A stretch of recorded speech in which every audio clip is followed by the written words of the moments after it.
introducing you, or how was it? Who first? Will introduce yourself. I'm Dennis Silin, Executive Director of Exodus Orbitals. And here is my opponent or co-host. Opponent. Friend and co-worker. Yes. Now you go. Okay, Dennis, look, I'm sorry, but you want me to... Just talk, man. Just talk. I want to test the audio recording first and then the content second. If that works okay, we can do the proper episode. Okay. Well, yeah, hello and welcome to the first podcast of Exodus Orbitals. Today we want to talk about a brief history of New Space. I am your host, James, co-founder of Exodus Orbitals, together with my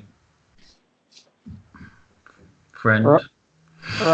Rival James. Rival Dennis, from founder and director of Exodus Orbitals.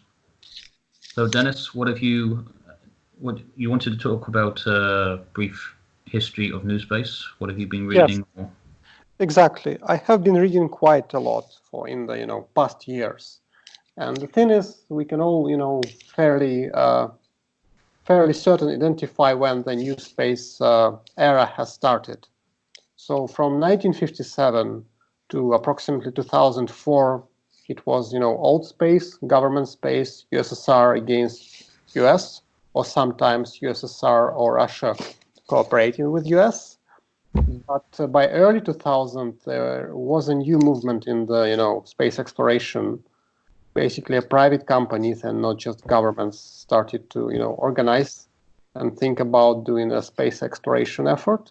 And I think those efforts became visible with the founding of Blue Origin, SpaceX in early 2002, I think 2003, and then there was an X Prize flight of the Spaceship One in 2004. That I think can be specified as the date of new space chapter of history of space exploration. So, what do you think on that? I mean, I think it's interesting what you say there, and I'm inclined to agree to a certain extent with this separation of private companies and government. But still, I think it's important to note that these two are quite still intertwined, legally, especially. In terms of regulations, and as far as I know, you still need to register your missions with a particular company, or not company, but country, in order to fly. So it's interesting. Do you think maybe going forward in the future we'll see a deregulation of some of those things, or do you? And if so, how do we reconcile that with members of the science community and such? Very much rely on these legal barriers to prevent things like, I mean, already we saw in the news the concerns with astronomers with SpaceX, and we're already seeing large amounts of streaks in long exposure images. I mean, I don't think there's a simpler solution to this, but do you think we'll eventually see deregulation in this area, or do you think more regulation will be needed? It's a good question. I don't have a definite answer at this point, but I do want to come back to this at a later part of our podcast. The thing is, without deregulation, you cannot expect progress, but there needs to be some sacrifices made for the sake of progress. That means making astronomers unhappy because of crowds of satellites visible now in the low Earth orbit. The thing is, it's almost the case of every industry. You have to make a trade-off between regulation and innovation. And if you look at, say, information technology, it began incredibly, like internet and computers. They had very minimal to very non-existent regulations, especially in the internet times, in the early internet times, and that promoted a lot of innovation that we are all currently enjoying. And on the other side, if you look at the space industry, there's still lots of barriers for the newcomers, like our company, for example, to overcome those regulations, and that limits the amount of innovation possible. Right now, there are only 7 people outside of 6 people or so outside of Earth working and creating something. What kind of innovation would be possible if there would be like 6 million people actively working in outer space? So yeah, I'm all for deregulating as much as possible. However, how it will actually happen, I cannot tell at this point. Yeah, of course. I mean, it's important. It's important. It's impossible to predict the future. Of course, I think there's something interesting you said there, but yeah. So what I wanted to bring back to try and highlight, perhaps, it's important for me at least to try and explore the topic is. You mentioned the information technology industry and especially the rise of the internet.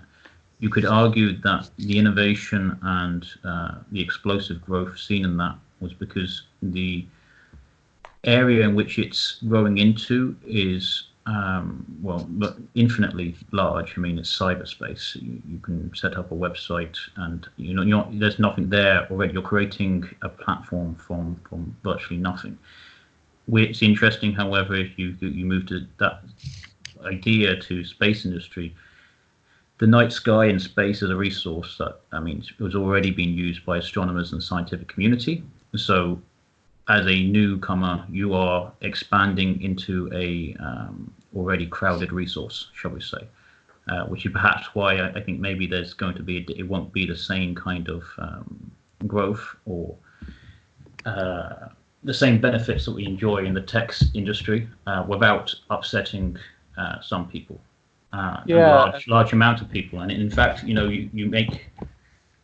can argue this to go further and say it's the same thing with industrialization and the environmental concerns we have now. And I mean, a company Astroscale is already dealing with wanting to deal with environmental issues in space as well. And you can argue that the space on the dark skies is an issue. Again, it's all about conserving natural resources. That while innovation is great and can really propel humanity, it comes with a cost which not everyone is on board with paying for. It's not an easy issue, and obviously none of us here are going to have the answer, but it's something to be aware of going forward, I think. Here I want to stress my own opinion that space is even more infinite than cyberspace. It starts at low Earth orbit and goes all the way to the cosmological horizon, which is what 15 billion light years away, something like that. You can tell me if I'm wrong. And the thing is, I disagree strongly. Astronomers observe. Essentially, they don't perform. And space explorers, they create and perform. They're not limited just to observation. So while, all of us here can enjoy watching the night sky, doing something in that, night sky is a next chapter and should be pursued, even if it, comes with a cost of reducing the observation capabilities of terrestrial astronomers.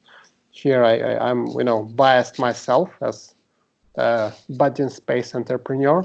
But I'm absolutely willing to sacrifice the quality of the night sky if it makes people getting an opportunity to explore the space in on first person basis. So yes, unfortunately, some sacrifices this is a sacrifice I'm willing to make. I mean, I know there's going to be plenty that will disagree with you, perhaps even yourself. But I mean, just to put it out there, that astronomy is not just looking at pretty pictures of galaxies. I mean, there's a lot of really good work that comes to understand the universe better and leads to quite substantial breakthroughs. But I think this issue or question remains while we are locked to one planet. Perhaps in the future when we have. Or perhaps if we have colonized planets or space stations, then the access to space becomes a lot bigger, a lot better, and you're not limited to just. The best astronomy we have is ground-based on Earth. Things like James Webb, when it gets launched, will help us, give us even better detail, escaping the problems with ground-based astronomy. And perhaps, and I mentioned in the future, well, it will in the future when you have, if we have settlements and space stations and all this outside of the Earth, then this problem becomes kind of, I guess, moot to a certain extent, because there's enough space for all. But currently, in the here and now, it is a crowded resource, in my opinion. Yeah, I think it's important to have from again my opinion, a gentle touch in navigating the concerns for everyone, and perhaps finding a bit of room for everyone in this until we can progress further, rather than say a heavy-handed approach. Yeah, the thing, people like Elon Musk or Bezos or anyone else with money and determination will not ask for permission. I don't think they will play nice with astronomers. They will just pursue their goals regardless of what they opposing community thinks. And I don't think there will be a nice solution to that problem. One thing I want to add with astronomers getting a space-based platform will be of huge benefit, as you already mentioned. Think of the space telescope with aperture of 100 meters, so 1 kilometer, and imagine what kind of astronomy science will be possible. You just even will struggle to imagine what will be possible, and that what the space exploration efforts can give to astronomers. Yeah, I just wanted to touch on that. You mentioned the bullheadedness of SpaceX and Blue Origin not caring so much about these communities, but already we've seen either from pressure or goodwill. I mean, SpaceX has vowed to paint the next batch of Starlink satellites black to try and help the astronomy community. And interestingly, if there is enough pressure, I imagine that their missions would be banned, because again, in order to fly, they need to have permission from the government, to which the government can simply turn around and deny them access to space until they toe the line and make more concessions for other people. So I'm not sure if they simply just have free reign. I think there are things in place already that kind of keep them in check to a certain extent. Yeah, and here we promised not to talk about SpaceX and Blue Origin, and all roads lead to SpaceX and Blue Origin. But yes, let's switch to a different topic. I still want to highlight the other companies and other achievements. What's interesting with the new space is the standard for the CubeSats, the one industry we are actually actively participating, appeared also in the early 2000s. And the first CubeSat was launched in 2003, several of them actually. And by 2003, you can also say the new space has already begun. As CubeSats are what is currently the strongest, the fastest growing sector in the satellite industry, and a lot of companies have entered this market.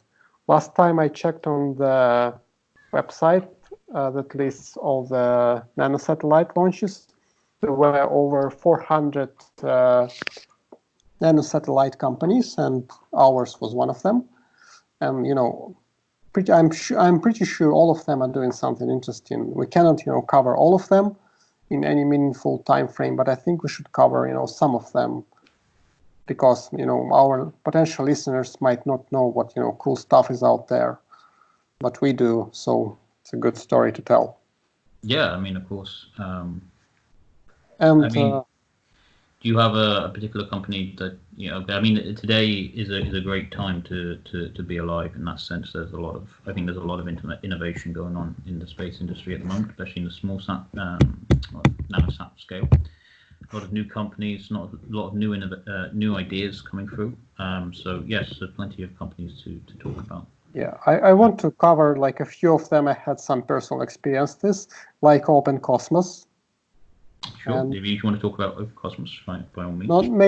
Maybe not today. And GomSpace and a few other companies I had an interview with. See what I can tell a little bit more than just what's available on their websites. And also The second big area is the small satellite launchers, companies like Rocket Lab, and another 100 companies that are chasing Rocket Lab with their small launchers for the small satellites.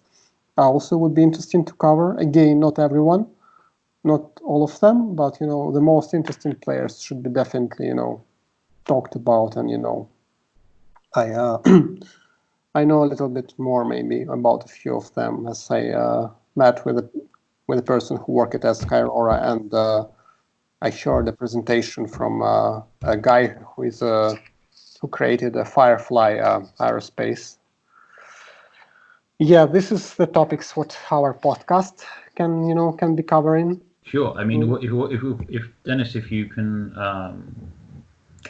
make a list of these, like say week by week, of what you want to cover, definitely. And then that gives me a chance to do some reading on these things a bit more, so that perhaps I can ask specific questions, better questions, and not just not knowing anything about them and know about them. You know what I mean? So if we plan it like that, perhaps it's better.